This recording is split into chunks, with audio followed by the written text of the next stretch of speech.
Hello, everybody. Welcome back to another episode of Perplexity, a mystery podcast.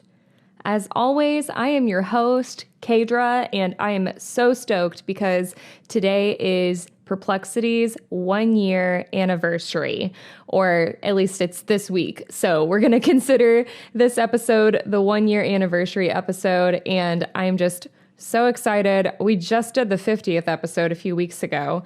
And this year has just blown by, but I have a great story for you guys today. But I just want to say how grateful I am for each and every one of you. And if you are new here, I tell tales that have perplexed me every single week. So if you love a good mystery that leaves you wanting more, be sure to hit that subscribe button and the notification button if you are watching on YouTube. Or if you're listening on a podcast platform, add this show to your list. And if you enjoy, please leave a 5-star review.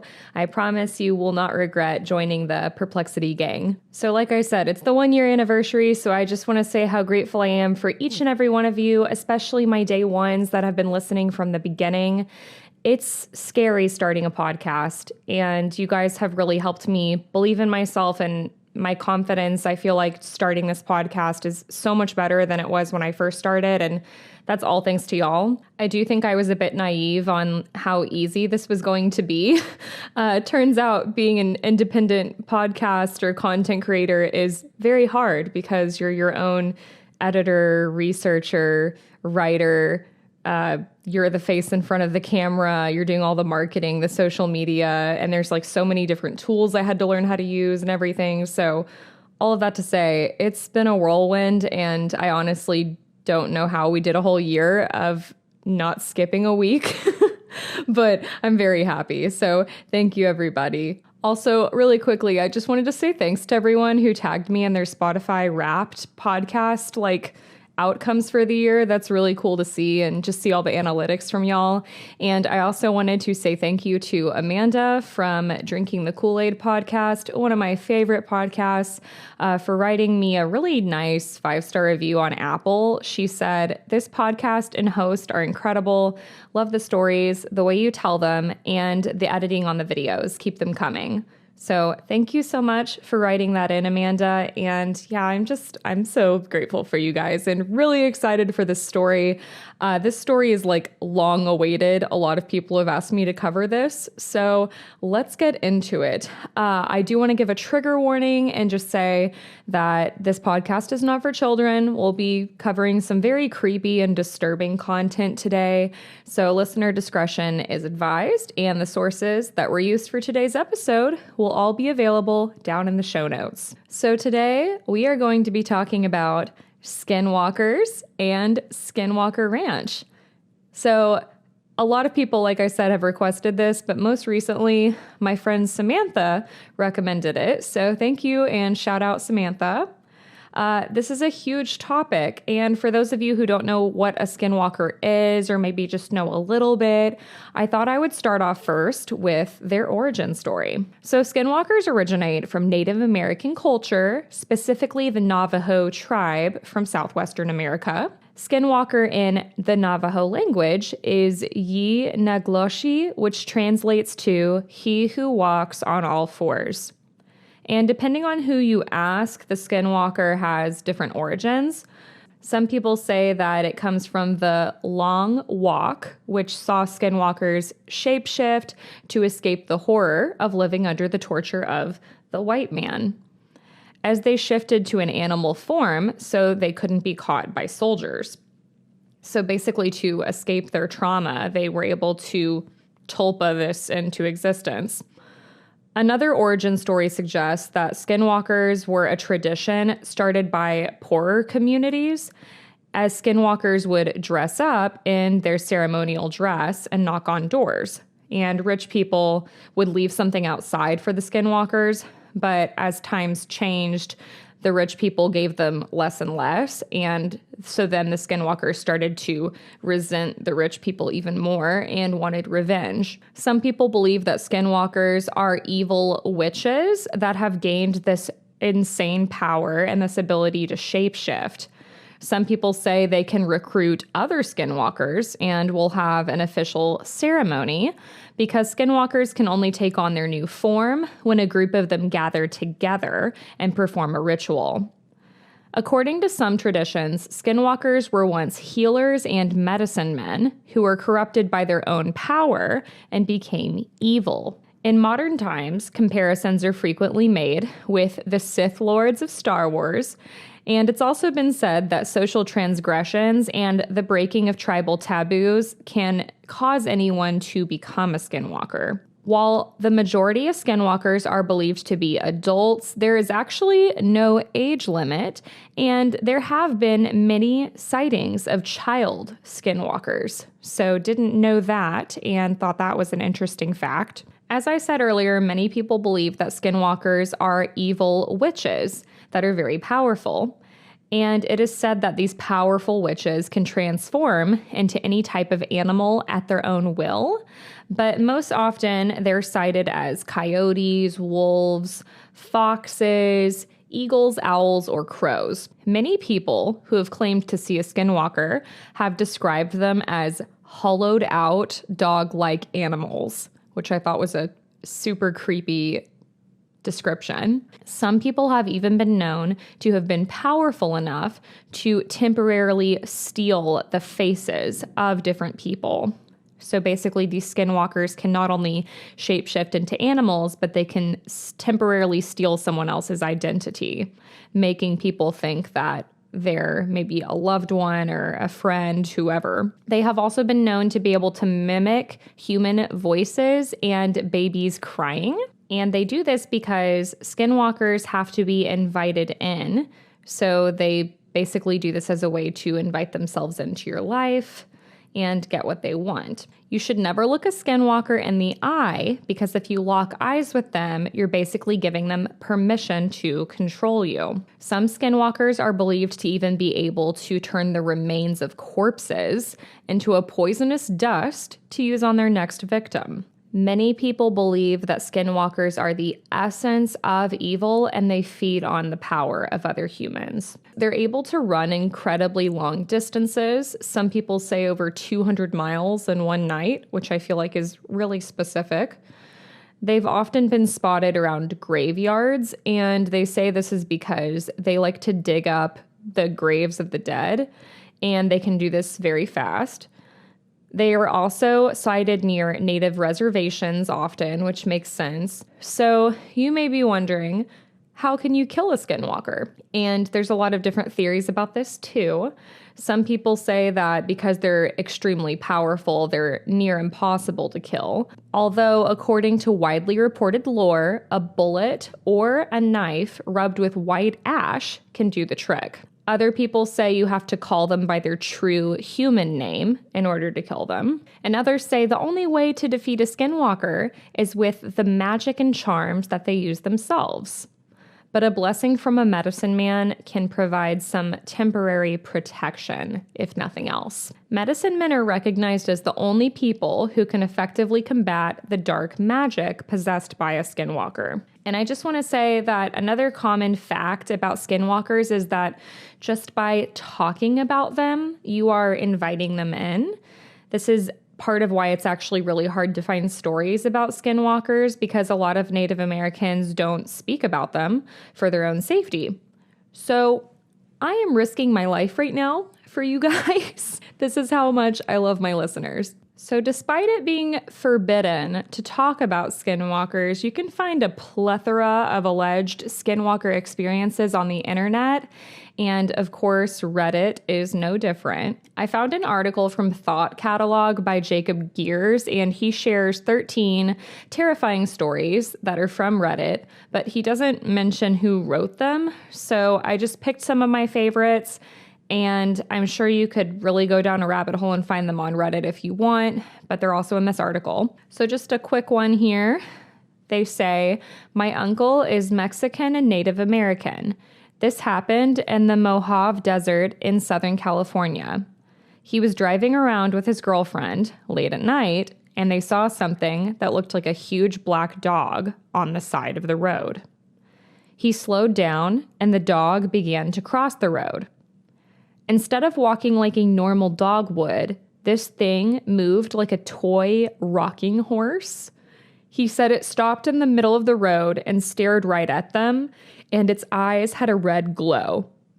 So it's like, again, that hollowed out dog type of description. I would imagine if it's moving like a rocking horse, I see like this stiff, rigid animal. So really creepy description there. Here's another short story. This happened about 12 years ago. My family owns a farm in the heart of an Indian reservation. One winter, I was home for Christmas, taking care of the farm while my parents were away Christmas shopping. As I was home by myself, way late in the night, and I hear all our cows freaking out.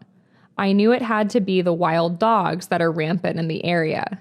So I throw on some boots, grab a shotgun, and load it up and head out to the field. This was a perfect scenario for a horror movie. It was cloudy, but there was full moon, and it was breaking through the clouds just right to light up all the snow. I ran out into the middle of the field and just in time to see two dogs. They were standing up, facing each other, and fighting. I think, perfect, 2 for 1. So I pump a shell into the chamber of Mr. 12 gauge, and then it happened. The two dogs heard the rack. They both stopped, looked over at me, and ran away on their back legs. Immediately, I froze, and every ghost story about skinwalkers and all the other native legends I grew up with flew through my mind. Keep in mind, I am a white guy, and up until then, these were all just boogeyman stories the native kids liked to tell to scare us. That night, they became real to me. And this one's a little bit longer, but a really interesting story. So they say, I was spending a month with my cousins at my grandma's house. It was August, and my cousins' ages ranged from 10 to 15. I was the oldest, being 15. I was staying with a 10, 13, and 14-year-old. We stayed up telling scary stories often. But one night, a few weeks in, we decided to make a campfire out back. My grandma's house is in a rural suburb. The neighbors aren't too far when you're driving down the road to her house. But in the backyard, it's thick forest with man-made paths running through it. Each house is on a hill, so only part of the basement was actually underground. That isn't important until later, though. So we're towards the east side of her yard, and a smallish patch of open land. You couldn't see the neighboring yards from there, and there was probably 3/4 a mile to each side of us that belonged to my grandma. It was maybe 11 at night, and we were playing Truth or Dare after telling scary stories.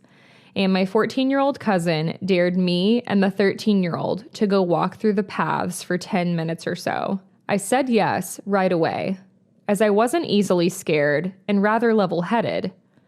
But my younger cousin was a bit more hesitant. We didn't bring a flashlight because it wasn't pitch dark yet, and we could see enough to not die. We were walking through the paths for about 5 minutes, and I could see the fire through the trees when we decided to turn.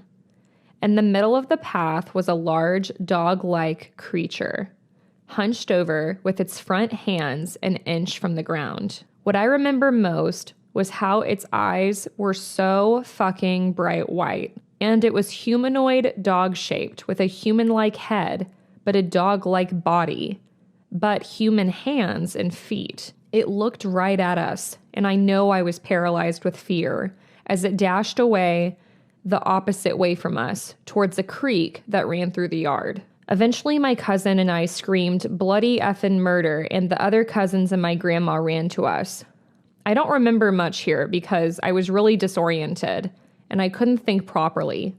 But I did wake up in bed, so I assume that I was brought up to the house. All the kids slept in the basement, in a big room with a sliding glass door to the outside, as the room was on the side that wasn't underground. My bed was pressed against a big glass window, and I could see my cousins playing outside down below. The house is in Michigan, so it gets slightly chilly even in the end of August. And there was a slight breeze, so I put on a jacket and ran outside to join them, skipping breakfast, not wanting to miss out on anything fun. When I got down, I could tell they weren't playing, but rather running to get my grandma. Her dogs, Both of them were dead, ripped up. That night, we went to bed early. I woke up at maybe 2 a.m. because I felt something hit my head. My cousins were all sitting on the double bed opposite me on the other side of the room. There was one bunk bed and 2 double beds. The double beds for me and my 14-year-old cousin. They were being quiet and staring at me. The 13-year-old nodded his head toward the window. I froze. They all looked afraid. I turned my head slightly to the side, and I saw a really messed up looking face pressed to the window with gaping eyes looking down at me. I screamed so fucking loud, and it bolted. My grandma called the police after I told her what happened, but they found nothing. I went home after that, and I've never been there during the night again. So just a couple of creepy stories from Reddit for you. Think of those what you will, but definitely entertaining and creepy stories. And I would be remiss if I didn't include a story from one of my favorite podcasts, Snap Judgment's Spooked. This episode is called Skinwalkers, if you want to listen to it, and it is the story that first introduced me to a skinwalker. I hadn't heard of them until I heard this story several years ago. So this story comes from a man named Lee. They just use his first name. Lee is Native American, and he has had a lot of experiences. And he says at the beginning of the episode that he's nervous to even talk about this because, again, when you talk about skinwalkers, it's said that you're inviting them in. I just want to say, for the record, y'all aren't invited to fuck with me, okay? Not allowed. So Lee says that when he was a child, his grandmother would often tell him scary stories, cautionary tales. They'd sit around the campfire eating homemade fry bread, and she would tell them true ghost stories. When Lee started to show interest in the lore behind skinwalkers, he asked his grandmother if she had any specific stories about them, and she certainly did. One story she told involved Lee's great-grandfather. One day, she says he was out in the mountains, up in the hills, not too far from where they were at the time Lee first hears this story. Lee's great-grandfather herded sheep, and he sold wool to make a living. He was having a problem, though, with one of his neighbors because sheep were mysteriously going missing, or they were even being found dead. And for some reason, he just had a feeling that his neighbor had something to do with this. So one evening, Lee's great-grandfather is out in the field, and he's letting his sheep graze. It's getting dark, and he's getting ready to herd the sheep back home when he hears an unusual sound. The sound was almost like a drum beat, and something was chanting or singing. So it freaks him out. He gets down, and he starts crawling towards the sound to find the source. He ends up crawling over a hill, and he sees a fire going. Lee's great-grandfather then sees one person that is sitting there alone at the fire, and he recognizes him because, wouldn't you know, it's his neighbor. And Lee's great-grandfather just gets this sinking feeling that whatever this neighbor is doing, it isn't good. He knew that his neighbor practiced witchcraft, and he basically concluded that this witch had something to do with his sheep going missing and being dead. He believed that this witch was practicing black magic. So Lee's great-grandfather is super scared, and he feared for his own safety as well. He recognized that this neighbor was a very powerful witch, but he mustered up the courage, and he later confronted this neighbor about what he was doing. He said to him, quote, "I know what you do." And as he did this, his neighbor's eyes got really wide, and he looked super, super scared. And this is because it is said if someone knows who you are, they also know what you've done.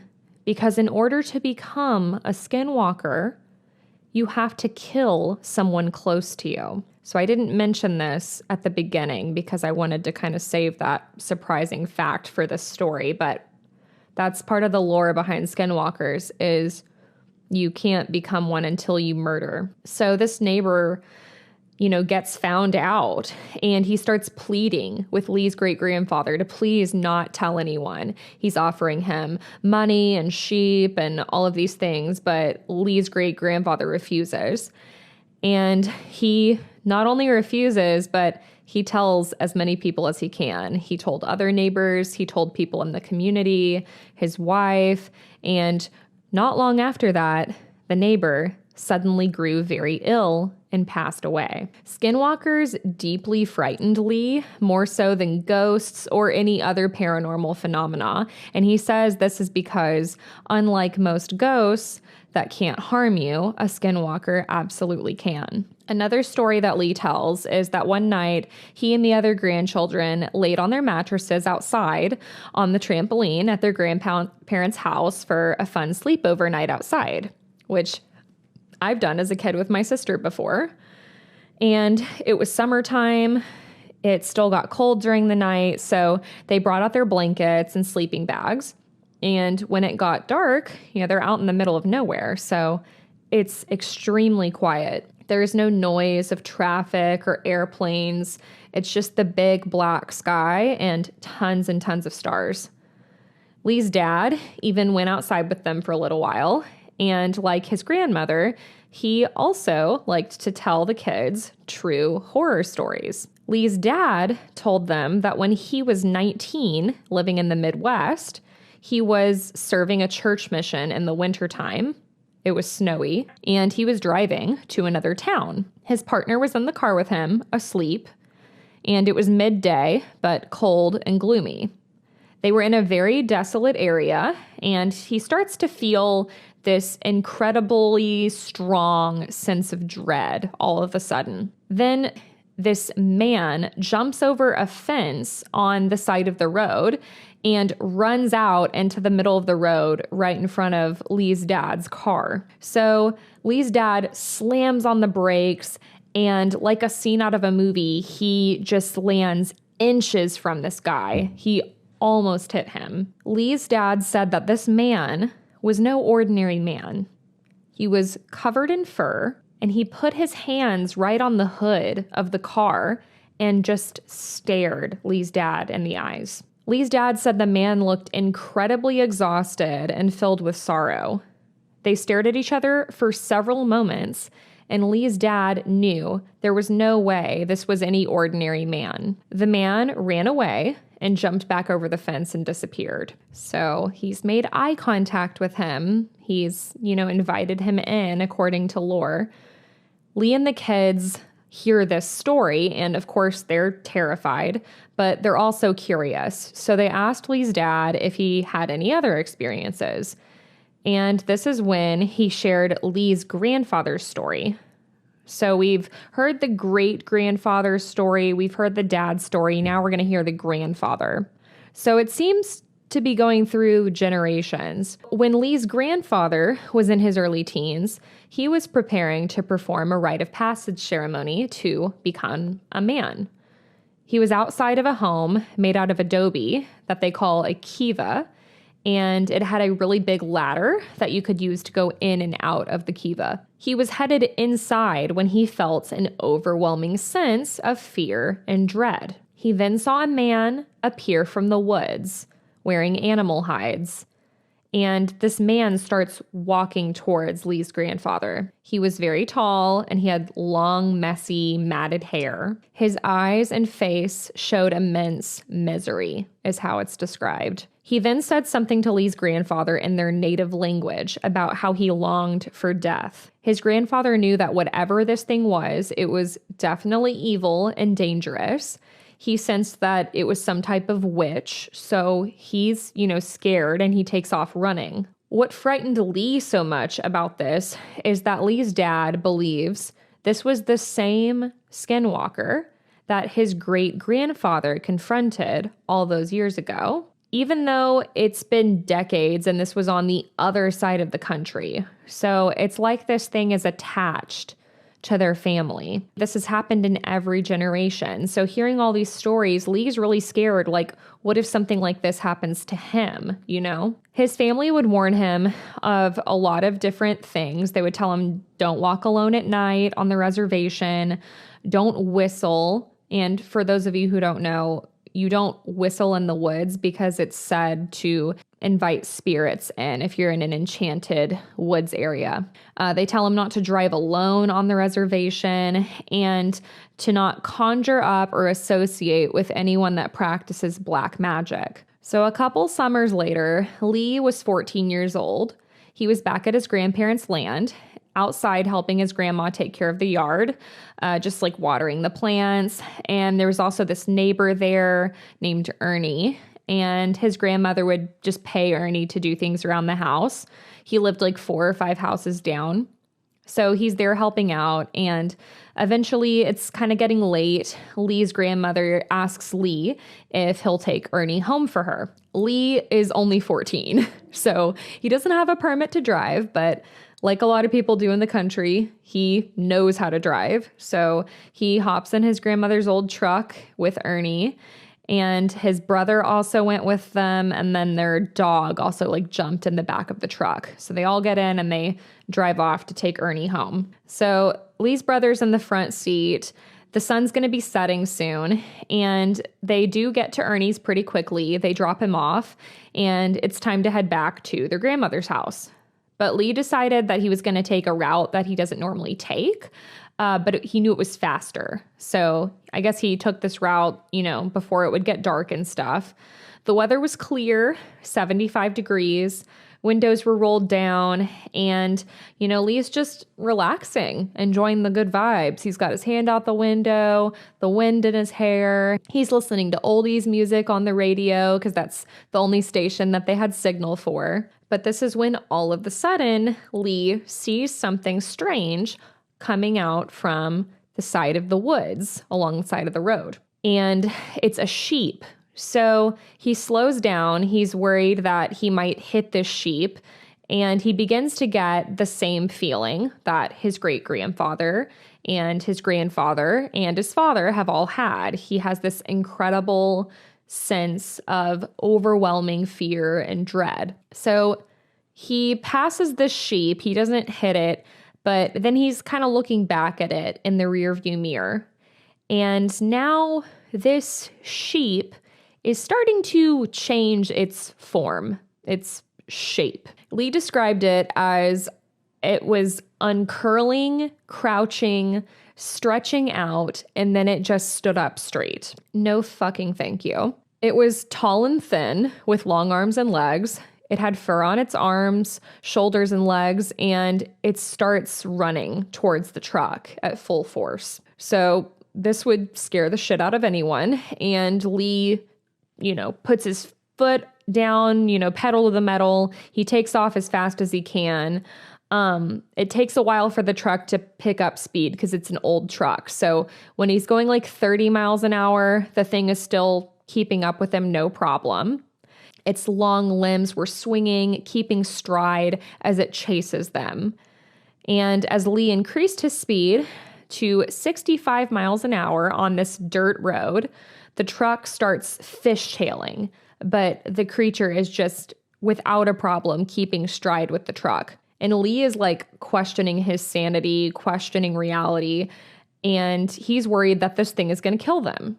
And remember, his dog is in the bed of the truck, so he's barking like crazy. It's just complete chaos. Lee said the pitch of his dog's bark was like nothing he had ever heard before.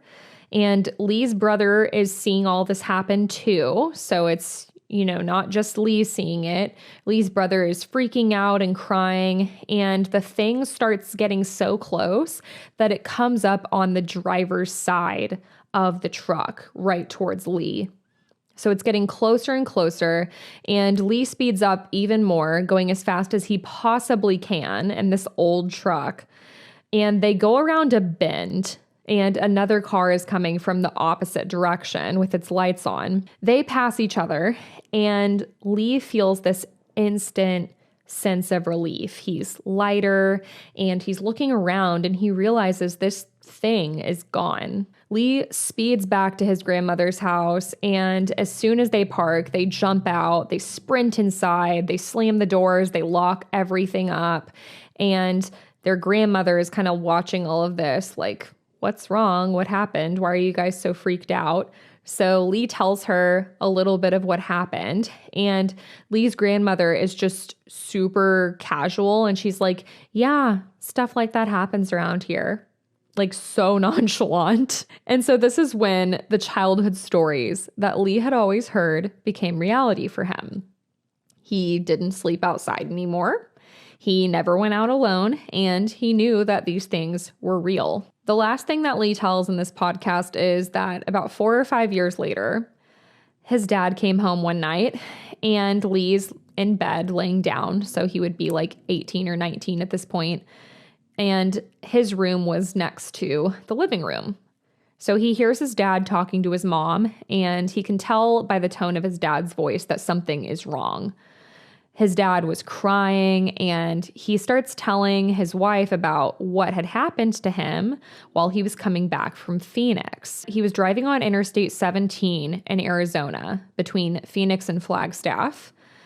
And he's climbing in altitude, and he starts to see the pine trees around him. And then on his right side, on a little hill, he sees the same man that he saw when he was a missionary. He had the exact same appearance, the animal hides. He was tall and dark, dirty, and his eyes looked extremely exhausted and sad. He was so scared that he nearly crashed the car.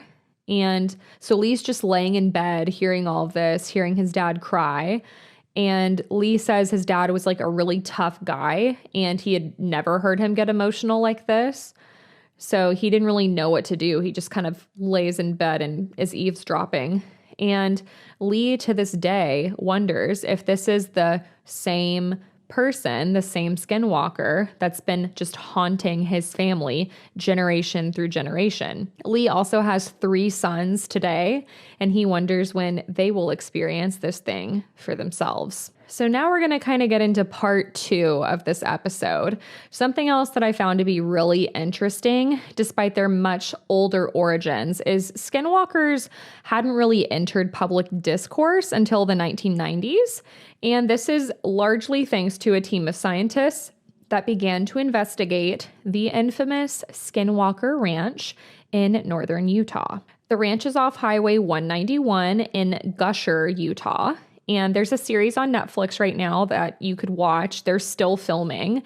And I got a lot of information about the ranch from this series. This place is arguably the worst place to have ever existed. And it just has a little bit of everything. So it's, of course, it's going to have skinwalkers, but there's much, much more, don't you worry. So let's get into it. The property lies on land traditionally inhabited by the Ute tribe, but the term skinwalker, as I said, comes from Navajo legend.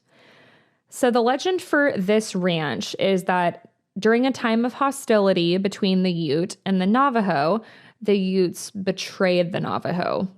The Utes started kidnapping Navajo people and selling them into slavery with the Spanish, who occupied the area at that time.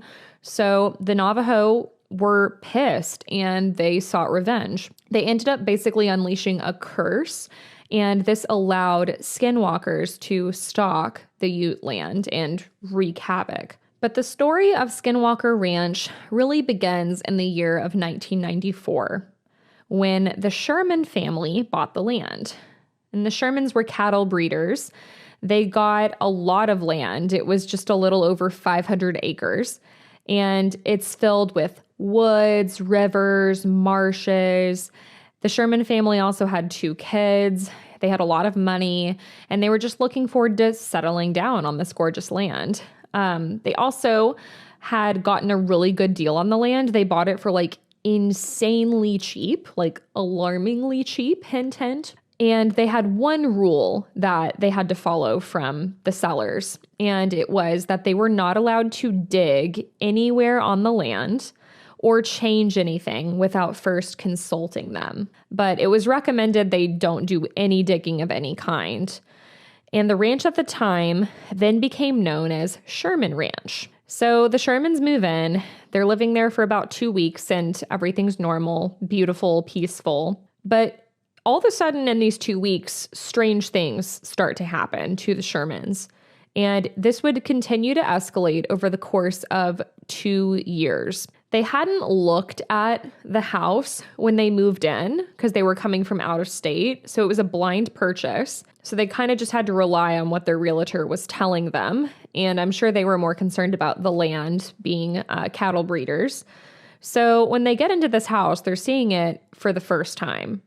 And this house is weird. There's deadbolts and big ass locks on like all of the windows, cabinets, and doors, and they're on the inside and the outside. You could even deadbolt off certain sections of the house. So at first the Shermans are thinking that whoever lived there before must have been like doomsday preppers, but there's also these chains lined up along the outside of the house. And it appeared that these chains had been used to keep guard dogs there.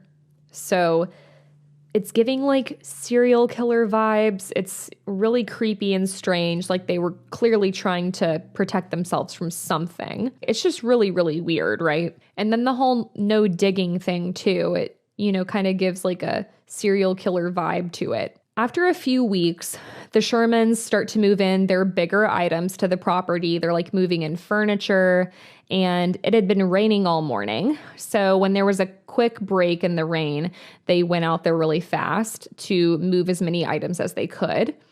And when they're doing this, an animal starts to approach the Shermans from a distance. The Shermans are looking at this animal, and as it gets closer, they realize it is a huge wolf, and it's coming straight towards them and their cattle. Not good. The wolf was between 3 to 4 feet tall on all fours, so it was really, really big, and it approached them very calmly, but it was super, super friendly, like a really nice stray dog. And the family felt so calm that they pet this wolf. So it was like enchanting. But meanwhile, they're like super calm and they're like, oh wow, this is such like a cool experience.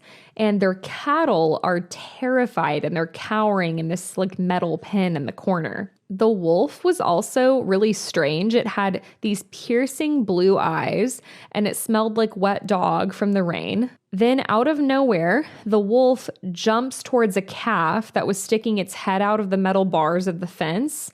And for all the animal lovers, I'm sorry, you're going to hate this story. The wolf bites down with great force on the calf's head. So the Sherman's son grabs a baseball bat and it just starts hitting this wolf as hard as he possibly can. These calves are worth a lot of money. They don't want anything to happen to them. So he's just doing everything he can to fight this wolf off. But the wolf is completely unfazed by these hard hits from this baseball bat. It doesn't even flinch. And the dad, Terry, is like, now he's trying to think of what to do next. So he yells to his son to go to the truck and get his handgun, because this is the country. There's guns lying around everywhere. So he listens and he grabs the gun for his dad. He gives it to him. And Terry has great aim. He aims right at the wolf, shoots him 3 times, hits him, pow, pow, pow. But again, nothing happens. And the wolf has no blood coming from its wounds. Then the son gets Terry's shotgun, and again, they shoot the wolf 3 more times, and eventually a chunk of his flesh and fur flies off, and it's just like it lands on the ground. But there's still no blood. The wolf is making no noises. It's not hurt, but he just kind of casually like turns around and like sees his flesh on the ground and he's like, come on, man. And he just walks off as if nothing happened. So the Shermans are just like, okay, what the actual fuck is going on? They're trying to take all of this in. And Terry decides he needs to follow this animal and finish it off, because the last thing that he wants is for this thing to come back and kill more of his calves. He sees the footprints that the wolf left, and he decides he's going to follow it into the woods. There's no blood on the trail. He takes his son with him, and they get further and further into the woods. And eventually the footprints lead them to like this big clearing.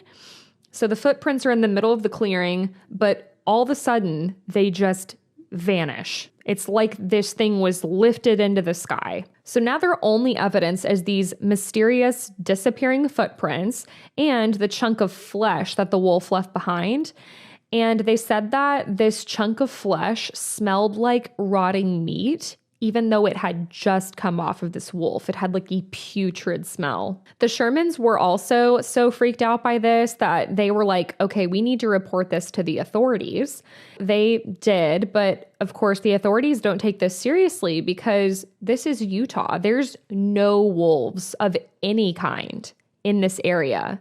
So they're like, y'all are full of shit. Like, wolves literally are not here. That's not a thing. No wolves had been seen in this area since the 1920s, and this is the 90s. And even then in the 20s, the wolf that was seen there was really tiny. So to say that there's this gigantic wolf 70 years since there was the last wolf sighting there, it's unheard of. So a few weeks go by, and then Gwen, the wife, starts to have strange experiences too.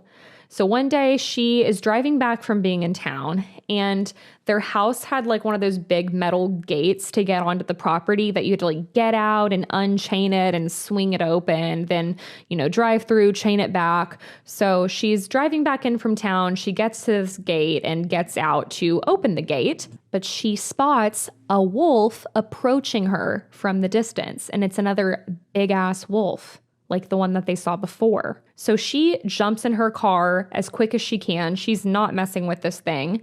And the wolf dashes in front of her car, and it just sits and stares at Gwen. She said that this wolf was so big, it was taller than her car. She then sees a huge black dog on the hill nearby. So she's got this gigantic wolf in front of her car, and then a big black dog over here. And the big black dog had piercing blue eyes, like the wolf that the family had seen the first time. So she swerves the car around, and she drives up to the house as fast as she can to get away from this. She runs inside the house. She's telling everybody what's going on. And she's like, I have to go to the cops. But again, they don't take them seriously. And they're starting to think at this point, maybe there's someone in the area that's like illegally breeding wolves and they're getting out somehow. So the police humor Gwen, and they're like, okay, fine. Here's a bunch of pictures of all these different kinds of wolves. I want you to look at these pictures and tell me which kind of wolf did you see? So she's like, okay, great. And she starts looking through the pictures, and she's like, nope, not it, not it, not it. And then eventually she sees a picture, and she's immediately convinced. She's like, this is exactly what I saw. But the picture is of a dire wolf. And here's the thing about dire wolves. They've been extinct for a little while, 10,000 years.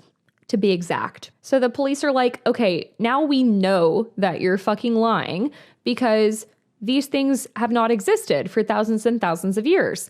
And Gwen is like, I don't care what y'all say. I know this is the exact wolf that I saw. So one day, Gwen goes to the grocery store, and she's stocking up on a lot of supplies because, they live really far away. They have a family of 4, and she brings all the groceries back. And she's unloading all of them.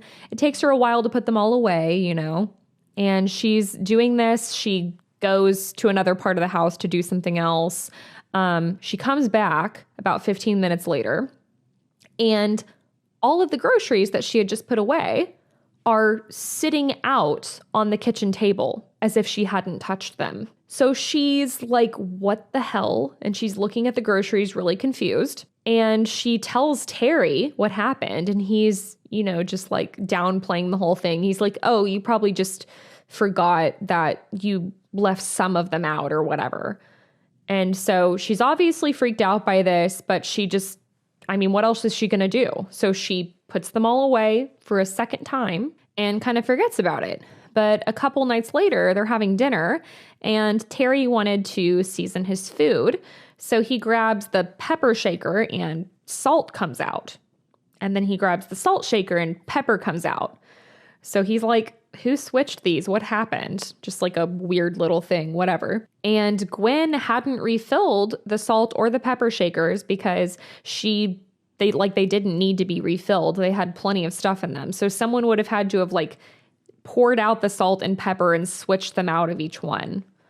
So I don't know what kind of ghost would do something like this, but just a weird little thing that I thought to mention. Things also started going missing from the kitchen, and they were trying to, do some installations on the property too, and they started having weird things happening. They have cattle, so they wanted to put in this big fence, and they had been digging all these holes to install the fence posts. And remember, the buyers told them not to dig. Perhaps this was a warning. So Terry goes out one day and he has this post hole digging machine and he's using it to build the fence. But he, goes out to do more work and he realizes that this machine, it's gone, it's disappeared. It's not where he left it, which is really strange because this was a really big and really heavy machine. It couldn't just blow away, So this machine was at least 75 pounds, and he starts walking all over the property trying to find it, and he can't find it anywhere. Eventually, he walks about a mile, and this is where he finds the machine. And not only this, but the 75-pound machine was off the ground and hanging from a tree. What the hell is happening? There's another time that the son is stacking wood outside, and it was nearly a ton's worth of wood, like tons and tons of wood. There's this huge heavy pile. He's been working in the field all day. He's tired. So he goes inside to get a drink or whatever. And when he comes back out just a couple minutes later, the wood pile is gone. So he's super confused, obviously. He's like, how is this gigantic pile of wood just gone? And like the machine, he does eventually find the wood, but it's 100 meters away from where it was before. And it's still a perfect stack. It's just as if someone like perfectly picked it up, swooped it over 100 meters and set it down. No, thank you. They're also having this paranormal-like activity on the property. Disembodied voices are being heard around the home, and the voices are not in English.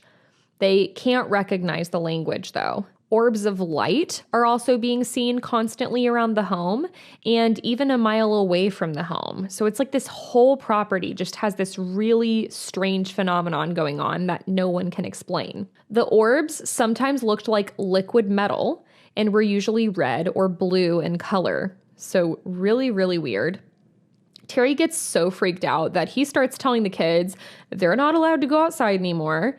And Gwen and Terry are also seeing and experiencing these things separately and then coming together and talking to each other about it.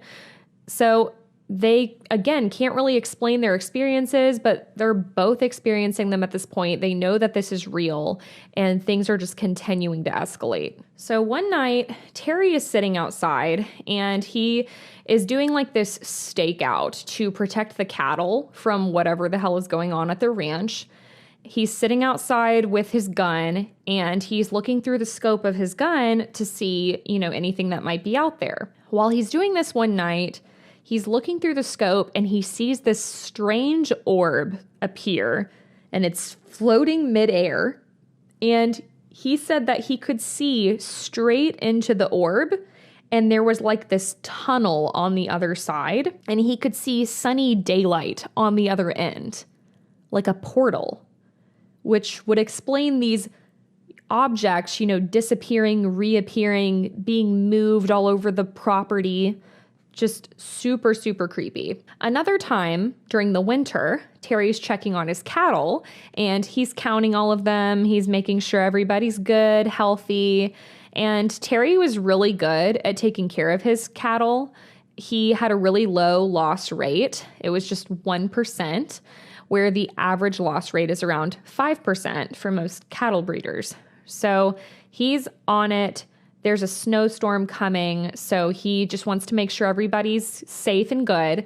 But as he's counting, he realizes one of the cattle is missing. He sees this set of footprints, and they're clearly from a cow. So he tracks the footprints, and he's like, I'm going to get this cow back, and everything's going to be fine. But just like the wolf that they first saw when they moved to the ranch, as he's tracking these footprints, out of nowhere, the footprints vanish. They just stop in the middle of an open field or whatever. This happens to Terry 4 more times over the next several months with different cattle. So cattle are just vanishing into thin air. And there hadn't been any more wolf sightings either. There's no blood. There's no other footprints. They're just gone. Another day without warning, a bunch of the cows mysteriously get out and they're just wandering around the property.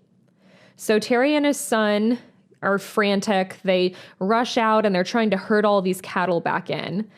And they're trying to like triage the situation. So they find this one calf that's stuck in the mud, but it's clearly stuck. It's not going anywhere. And they know that they need to be quick in getting these cattle back. So they're like, okay, he's stuck. He's not going anywhere. Let's leave this one here for now and we'll come back and get it. Let's find the ones that are like loose. So they leave the calf there. About 15 minutes goes by. And when they go back for the stuck calf, now it's not moving. It's just completely motionless in the mud.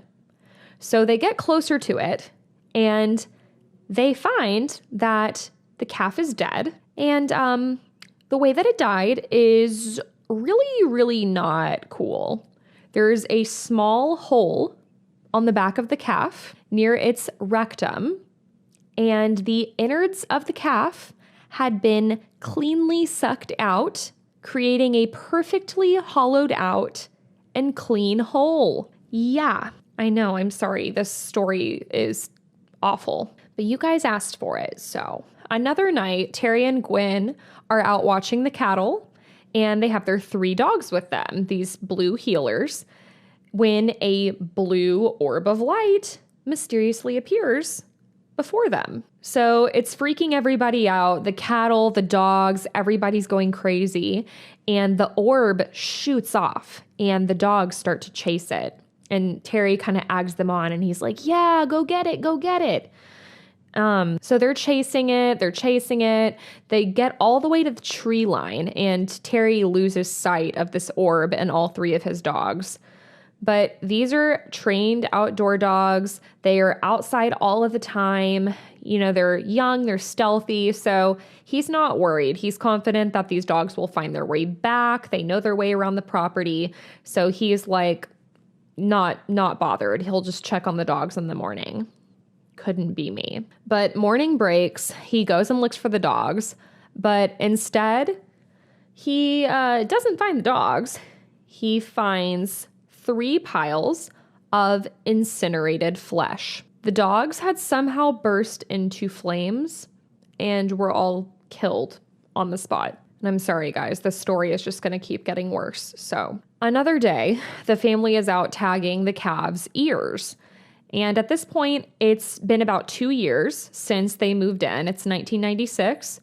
And they hear a calf suddenly cry out. Then one of the mama cows also starts going insane. So the Shermans run over to investigate, and they find that this little calf has been completely skinned, deboned, and its innards are laid out neatly by all of the bones and the hide. But all of the meat from the calf is missing. There's no signs of a predator having been there. No attack marks.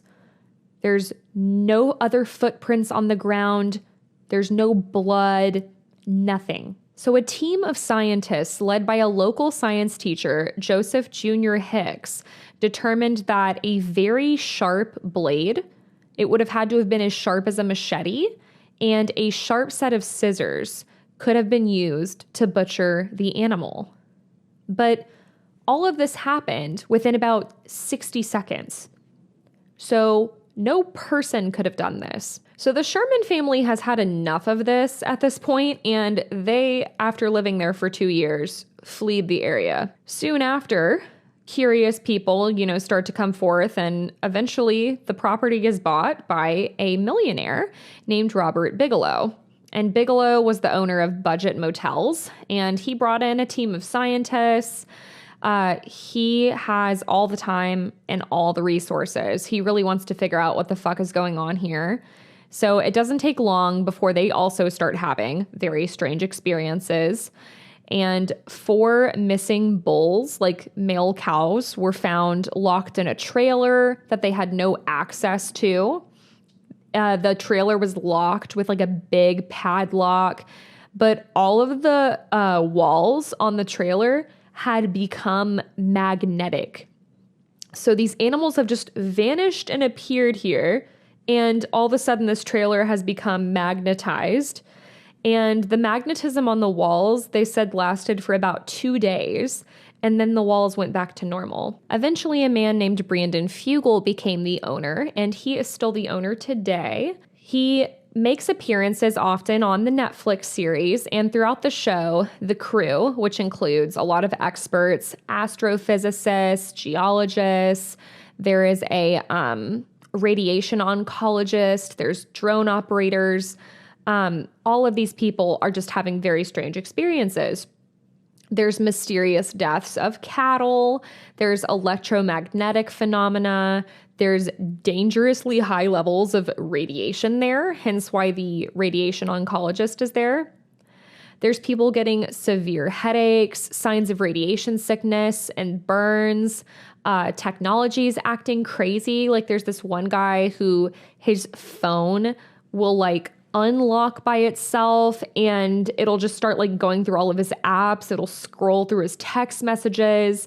It dialed 911 and all of these random phone numbers, super, super weird. They do this one experiment with a drone where they put the drone up into the sky to see if it can find any weird phenomena up in the sky, and the drone just completely vanishes, disappears.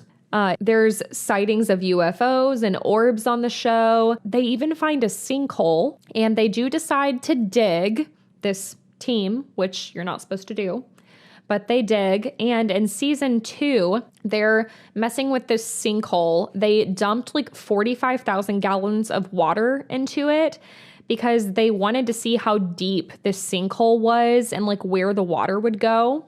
They dump 45,000 of gallons of water into this sinkhole, and they fill it to the top. And then within an hour, all of the water has drained, but they cannot figure out where it went. They're checking all these creeks and riverbeds. They had put this green dye in the water that was incredibly bright, and they're not seeing the green dye anywhere on the property. So it's just there's clearly something underground here that is absorbing all of this water. And they even dig up there later, and they can't find any source of where the water was. The ground is also filled with clay, which holds water incredibly well. So where did all this water go? Super, super weird. And there continue to be reports of skinwalker type animals leaping over the fence and coming onto the property. But the weirdest thing about this ranch to me is a lot of the experiences, with the cattle, don't seem to be the work of skinwalkers. It seems like they're being probed by UFOs because there's these perfectly clean cuts, the dogs being incinerated in the Sherman family. And there's been tons of UFO sightings in this area for the last 100 years. And a lot of people have seen orbs of light around here. So it's just this story has so many elements to it. Some people also believe that if you were to dig on this ranch, you would find ancient meteorites, underground bases, alien spacecrafts. There's also a natural gas plant nearby that sends out flares. So some people think that this might be causing all of the orb and UFO sightings. Other people think, government testing. After all, Utah is known for Area 51 and lots of other government test facilities. There's also a lot of radiation testing that was done in this area in the 40s and 50s. And there's insanely high levels of radiation there still to this day. Like, people on the Netflix series literally got sick. They got radiation sickness, and their detectors, like, radiation levels are constantly going off. So maybe this is like a black ops scenario. Maybe they're stealing the cattle and performing experiments. Neuroscientist Michael Persinger has theorized that geophysical forces like tectonic shifts, seismic activity, geomagnetic fields, and other environmental phenomena have perhaps affected viewers' visual perception, the area of the brain involved in creating hallucinations. So perhaps everything on the ranch is a result of increased seismic activity in the area. Is it seismic or seismic? I feel like it's seismic and I'm just saying it wrong. Sorry, y'all know what I mean. And then, of course, other people go back to the ancient lore from here with the Utes and the Navajo. This land could be cursed, it could be evil, it could be haunted, there could be demonic activity here, like with the disembodied voices that the Shermans kept hearing in their house.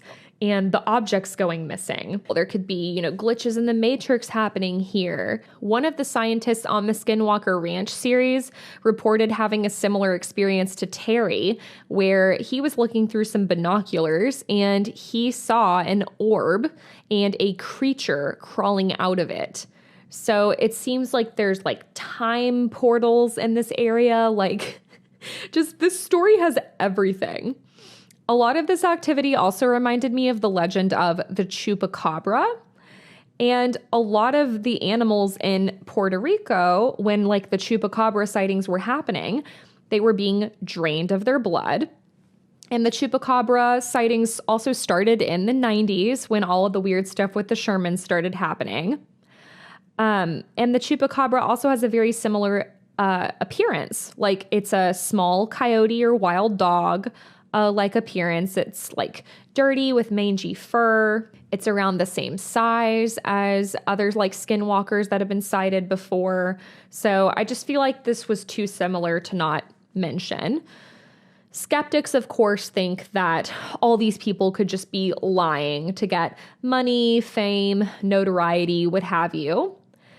If you're daring and curious, you may be wondering if you could visit Skinwalker Ranch for yourself. But alas, this ranch is private property, so there's tons and tons of security. You can't go see it. Sorry. However, there are campgrounds nearby that have UFO-themed tours on ATVs, and you can get pretty close to the land, so you might have an experience for yourself there. So as you can see, this is a very big story. There's lots of lore and theories about skinwalkers and Skinwalker Ranch, and many terrifying and cautionary tales about these ancient beings. So whatever theory you buy into, or if you believe none of it, I think it would be pretty insane to not find this concept of skinwalkers perplexing. And that is the story of the Skinwalker and the infamous Skinwalker Ranch. I hope you guys enjoyed this creepy and fascinating topic. I know I certainly enjoyed researching it and sharing it with you all. And happy 1-year anniversary to you guys, to Perplexity. It is such an honor to share these tales with you guys week after week. I hope you enjoyed this story. If you did, tell your friends, tell your family, share it with the world. If you're watching on YouTube, I would love if you hit that subscribe button and the notification button and joined me for next week's tale. If you're listening on a podcast platform, get on Apple or Spotify and leave a 5-star review. Word of mouth and leaving reviews is the only way that this show gets out to more people.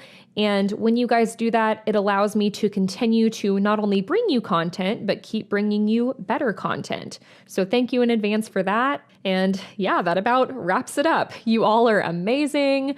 I hope you have a great week and you all stay safe. And I will talk to you next week. Bye.